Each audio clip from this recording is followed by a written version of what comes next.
Hey, hey everyone, today I'm talking about some seat repair. The IROC here, I was having trouble. There was a seam popped in the back of the driver's seat, and it was getting worse as I sat on it. So I wanted to make a repair, and I wanted to make the repair look pretty nice if I could. I'll show it to you in a minute, but to make a long story sort of short, the standard method of doing that, you take a curved needle and you run it in and you start, looping it around and tie the two pieces together.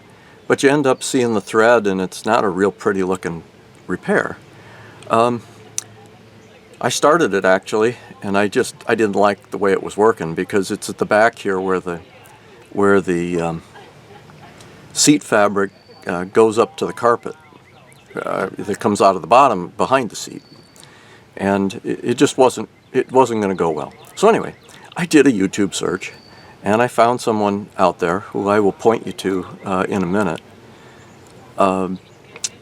in the comments. But he had a method for what is called a double needle blind stitch.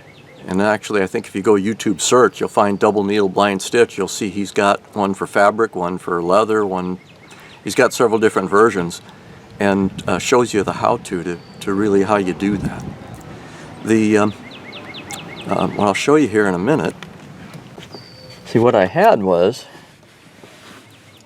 right here at the back of the seat. This was torn open. The seam was ripped from here all the way over to here, and the more you sat on it, the more it pulled apart. So you can see the seam went back together pretty nicely for me. Not being an expert at sewing. The only thing you see here is I still have an end that I need to tuck away.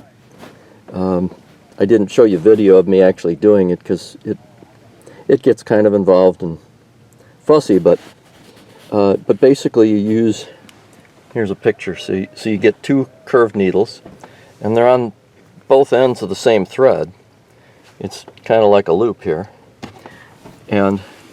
and so you start at the one end, and you sew in, and you with the round needle come through and out the other side, and then the opposite needle goes through, and you make a crisscross pattern. And not just an average crisscross pattern, but there's a special way to do it that this gentleman demonstrates. So if you need to fix seams in your seat, or even rips and tears, it's a pretty nice technique, something I'd never seen before. And like I say, I'll point you to it in the comments.